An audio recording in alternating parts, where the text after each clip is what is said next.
Hello students, आज की इस वीडियो में मैं आपको बताने वाला हूं how to prepare receipts and payment account. Last video में मैंने आपको बताया था कि एनपीओ अपनी फाइनेंशियल स्टेटमेंट्स में 3 चीज़ें बनाता है। एक रिसीट्स एंड पेमेंट अकाउंट, दूसरा इनकम एंड एक्सपेंडिचर अकाउंट और तीसरा बैलेंस शीट। तो आज हम समझेंगे कि ये रिसीट्स एंड पेमेंट अकाउंट क्या होता है और हम इसे कैसे प्रिपेयर करते हैं। तो आइए चलते हैं कंप्यूटर स्क्रीन की तरफ। तो सबसे पहले मैं आपके साथ शेयर करूंगा रिसीट्स एंड पेमेंट अकाउंट का फॉर्मेट कैसा होता है। रिसीट्स एंड पेमेंट अकाउंट का फॉर्मेट कुछ इस तरीके से होता है। 11th क्लास में आपको याद होगा हम बनाते थे कैश बुक। 11th क्लास में हम पढ़ते थे कैश बुक। कैश बुक में भी याद होगा आपको 2 तरह की कैश बुक होती थी। एक होती थी सिंगल कॉलम कैश बुक और एक होती थी डबल कॉलम कैश बुक। कैसे प्रिपेयर करते थे वो cash book? Left hand side जो डेबिट साइड होती थी वहां पर हम सारी क्या लेते थे? रिसीट्स लेते थे। राइट हैंड साइड्स पर हम सारी क्या लेते थे? पेमेंट लेते थे, जो क्रेडिट साइड हम कहते थे। जिसे कोई भी पैसा आ रहा है उसे हम डेबिट साइड पर लेंगे, कोई भी पैसा जा रहा है उसे हम क्रेडिट साइड पर लेंगे। तो रिसीट्स एंड पेमेंट अकाउंट भी ठीक वैसे ही बनता है। तो डिफरेंस क्या होता है? एक्चुअली कैश बुक जो हम बनाते थे वो मंथली बेसिस पे बनाते थे, यानी हर महीने प्रिपेयर करते थे।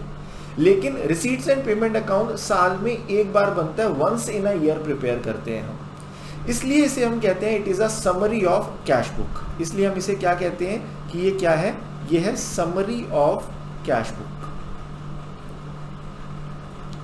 Summary of cash book.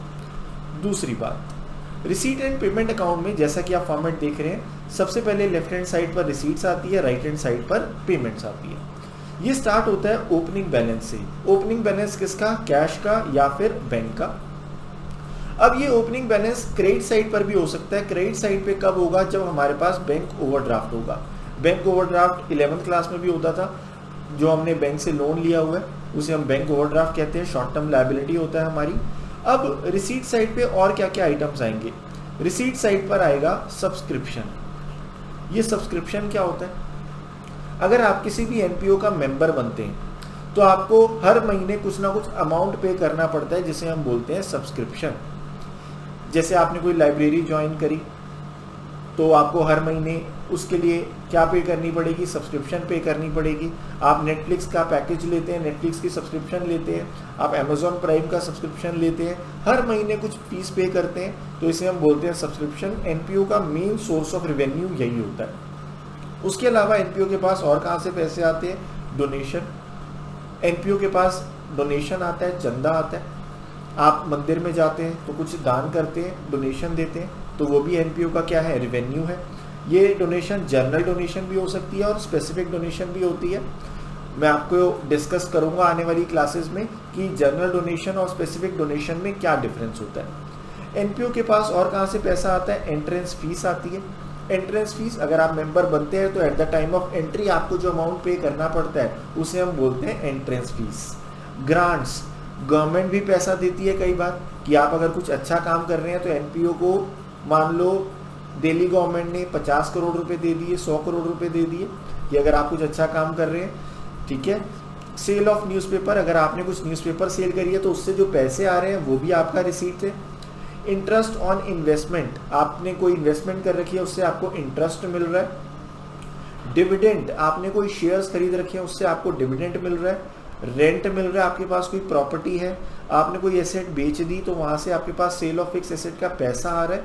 तो ये सब चीजें क्या है? कैश इनफ्लो या मनी इन, जो हमारे पास पैसा आ रहा है। अब जो ये रिसीट एंड पेमेंट अकाउंट बनता है, ये बनता है कैश बेसिस ऑफ अकाउंटिंग पर। आपको पता होगा कि हमारे पास 2 बेसिस होते हैं अकाउंटिंग के, एक होता है अक्रूवल बेसिस और एक होता है हमारे पास कैश बेसिस। जो अक्रूवल बेसिस होता है वो कहता है जब भी इनकम अर्न कर ली तो आप उसे रिकॉर्ड करेंगे, चाहे आपको पैसे मिले चाहे नहीं मिले। लेकिन कैश बेसिस क्या कहता है? कैश बेसिस कहता है कि जब भी आपको पैसे मिलेंगे तभी रिकॉर्ड करेंगे, इनकम अर्न से हमें कोई भी मतलब नहीं है। सिमिलरली अगर आपने कोई पेमेंट करी है तो ही आप रिकॉर्ड करेंगे, if you are following cash basis of accounting. अगर कोई खर्चा इनकर कर लिया तो उससे हमें कोई मतलब नहीं है। तो पेमेंट साइड पे अब क्या क्या आएगा? कोई भी एनपीओ सैलरी पे कर रहा है तो वो पेमेंट साइड पे आएगा। रेंट अगर आप पे कर रहे हो तो पेमेंट साइड पे आएगा, इंश्योरेंस का बिल पे कर रहे हो, इलेक्ट्रिसिटी का बिल पे कर रहे हो, टेलीफोन, फर्नीचर आपने परचेज किया है, बिल्डिंग परचेज करी है, इन्वेस्टमेंट परचेज करी है, रिपेयर आपने कोई खर्चा करवाया रिपेयर का। अब आप देखो यहाँ पर सारे खर्चे आते हैं, चाहे वो रिवेन्यू एक्सपेंडिचर हो चाहे वो कैपिटल एक्सपेंडिचर हो।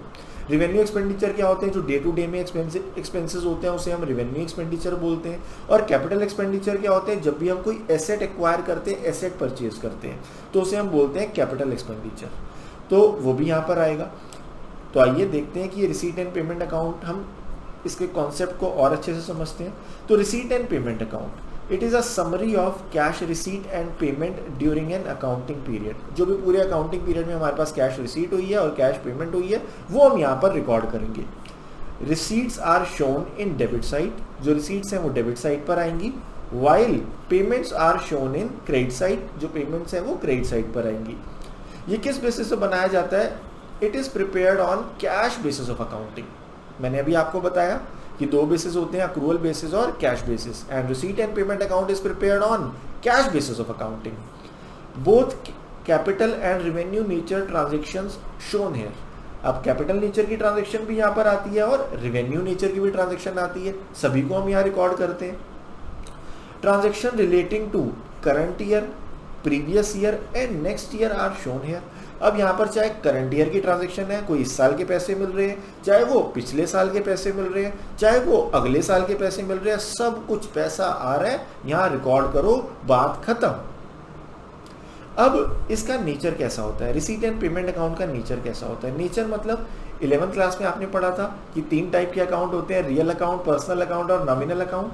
तो कैश हमारा कैसा अकाउंट होता था, रियल अकाउंट। तो सिमिलरली हमारे पास रिसीट्स एंड पेमेंट अकाउंट भी कैसा होगा, रियल अकाउंट होता है। तो ये था हमारा फॉर्मेट। जब हम इस फॉर्मेट को पूरा बना लेते हैं तो फिर हम क्या करते हैं, इसका टोटल करते हैं। जब टोटल करते हैं, अगर रिसीट साइड बड़ी आती है तो हमारे पास बैलेंस किस तरफ आएगा, हमारे पास बैलेंस इस तरफ आएगा, जिसको हम बोलते हैं बैलेंस कैरिड डाउन। अगर रिसीट साइड बड़ी आ रही है, ज़्यादा आ रही है, लेकिन अगर पेमेंट साइड बड़ी आ रही है, खर्चे ज़्यादा है, पेमेंट ज़्यादा गई है, तो हमारे पास जो बैलेंस आएगा उसे हम क्या बोलेंगे, बैंक ओवरड्राफ्ट। और वो बैलेंस कहाँ पर आएगा, यहाँ पर आएगा, बैंक ओवरड्राफ्ट का।